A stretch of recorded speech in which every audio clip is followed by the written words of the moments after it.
Donc l'oignon de Valencia, il se trouve là, hop. Donc il est assez gros, un joli bulbe. L'oignon rouge de Toulouse, alors je le laisse comme ça pour donner la force en bas. Hop. Voilà la greffe que j'ai réalisée sur un pied de cœur de bœuf. Donc comme on voit la cœur de bœuf qui commence à s'abîmer. Et l'incision qui a été faite ici. Et la tomate cerise. Donc le but de faire ça, c'était pour voir si la greffe, elle prenait sur porte-greffe la cœur de bœuf. Donc au jour d'aujourd'hui, ça fonctionne. Voilà, on voit bien la racine. Hein, des plants de tomates. Donc si je plante, je pourrais avoir des plants de tomates. L'oignon rouge de Toulouse, il est mélangé avec l'oignon de Figueras. Et là, c'est l'oignon aussi de Valencia qui est un peu plus petit. Voilà, une grosse aubergine que je vais cueillir. Bonjour tout le monde pour une nouvelle vidéo pour le 30 août. Donc le potager, ça se termine au niveau de la saison des tomates. Aujourd'hui, on va parler de la greffe. On va parler de l'oignon, comment j'enlève l'oignon et comment je fais sécher l'oignon. Donc l'oignon de Figueras et l'oignon rouge de Toulouse et l'oignon de Valencia.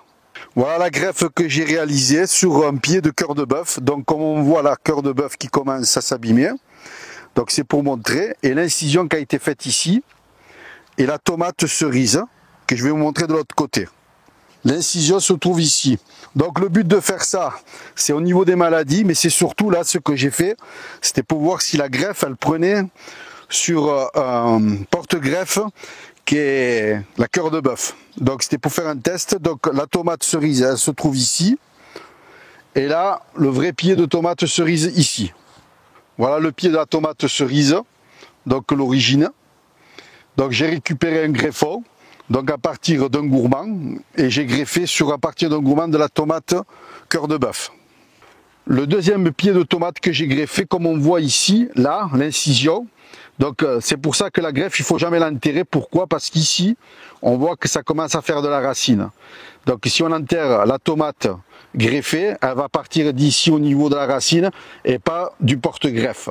Là, j'ai laissé exprès pour vous montrer que c'est réel. Donc c'est de la tomate noire de Crimée. Donc là, ici, c'est la greffe ici, la tomate noire de Crimée. Et à partir de là, j'ai laissé un seul gourmand pour vous montrer que c'est la tomate cerise ici.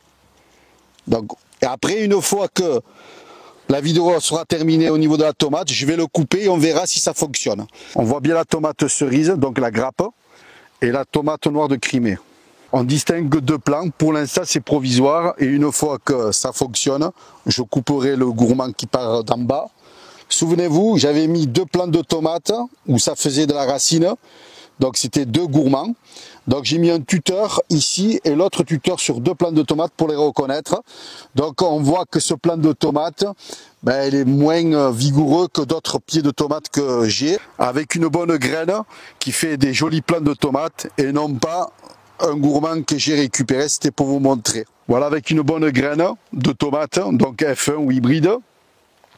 C'est pour vous montrer que voilà, ça fonctionne beaucoup mieux avec une vraie graine et non pas par un gourmand. Alors vraiment, s'il y a un jour, il n'y a pas de graines de tomate, je ferai comme un petit peu dans le film de Walking Dead, où la personne récupère un gourmand ou une feuille. Bon, je pense que c'est un gourmand. Je vais vous montrer d'ailleurs un gourmand qui a fait de la racine. Vraiment, c'est vraiment, s'il n'y a plus de graines, je ferai ça. Voilà, j'ai pris des gourmands pour vous montrer qu'on fait de la racine. Donc vraiment, bon là c'est trop tard pour planter ça, mais je ferai jamais ça, hein, sincèrement. Voilà, je préfère prendre une bonne graine et faire des semis que faire ça. Donc au jour d'aujourd'hui, ça fonctionne. Voilà, on voit bien la racine. Hein, des plants de tomates. Donc si je plante, je pourrais avoir des plants de tomates. Mais vraiment, comme j'ai expliqué, s'il n'y a plus de graines, je ferai comme ça. On voit bien que ça fait de la racine, mais vraiment, je ne le ferai pas, sincèrement. Voilà. Là aussi, on voit que ça a été un gourmand qui a été coupé. Et donc, on va appeler ça une bouture. J'avais une critique sur les plants de tomates cerises. Donc le porte-greffe vient de ce plant de tomates cerises, exactement comme j'ai greffé pour la tomate noire de Crimée. Donc c'était pour vous montrer que les gourmands, je les enlève parce que regardez, Ça, les gourmands qu'il y a eu, ça casse et ça fait des plaies au niveau de la plante et c'est pas génial. Ici, où il y a mon doigt, ici, et à partir du bas, il y a des grosses tomates. On voit le plan au-dessus, au niveau des tomates cerises, elles deviennent plus petites. L'aubergine zébrée que j'ai greffée à partir d'un greffon, donc sur un pied de tomate de la noire de Crimée. Au départ, je pensais que la greffe n'allait pas prendre. On a vu la feuille sur une ancienne vidéo où j'ai dû couper et elle est repartie. Mon but de faire des tests, c'est de voir, d'essayer de greffer sans prendre de la semence comme porte-greffe, donc de la semence spéciale pour la greffe, donc de la Arnold que je greffe avec, et faire des tests au niveau des pieds de tomates. Et dans l'avenir, je risque peut-être faire des graines pour faire de la F1 ou de l'hybride. J'ai commencé à récolter l'oignon, donc c'est l'oignon de Valencia que je vais vous montrer. Il s'est fait assez joli et on va faire à peu près partout l'oignon que j'ai récolté. Donc l'oignon de Valencia, il se trouve là, hop. Donc il est assez gros, un joli bulbe.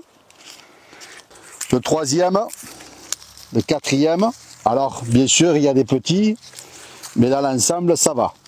Je vais vous montrer ça. Bon, celui-là je vais le laisser. Il n'y a plus de racines, donc celui-là il est moyen. Celui-là il est assez gros. Celui-là assez gros. Et celui-là moyen. On va aller voir l'oignon rouge de Toulouse et de Figueras. L'oignon rouge de Toulouse, alors je le laisse comme ça pour donner la force en bas. Il est assez moyen, donc c'est un peu light, mais bon, dans l'ensemble ça va. Le deuxième, hop. Et j'ai oublié de vous montrer l'oignon de Valencia qui est assez gros. J'ai pas nettoyé comme je savais que j'allais enlever l'oignon au niveau de l'herbe, parce qu'après je vais passer le motoculteur, je ferai une vidéo là-dessus. Donc il est assez gros celui-là. Donc c'est l'oignon de Valencia, il se conserve très bien, assez sucré. Et là l'oignon de Figueres cette année ça a été une catastrophe. Voilà, c'est à peu près moyen. L'oignon de Valencia, l'oignon rouge de Toulouse, celui-là il est à peu près correct au niveau de la taille. Et l'avant-dernier oignon, qui est très gros, hein.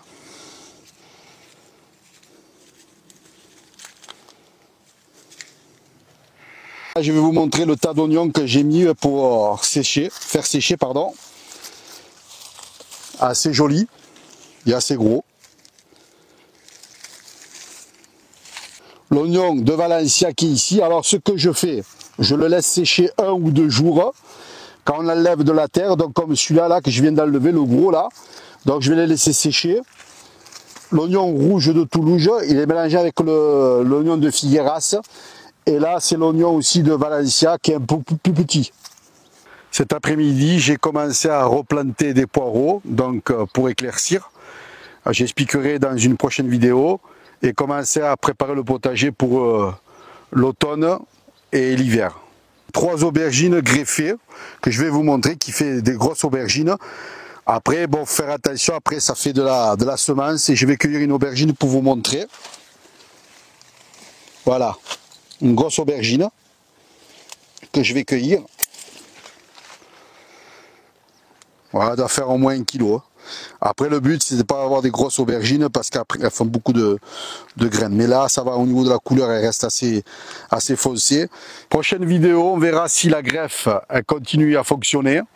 Dans l'avenir c'est possible peut-être que je fasse de la graine hybride. On verra avec le temps s'il me l'accorde. Une belle aubergine et 3 beaux oignons. Je vous dis à très bientôt. Ciao ciao.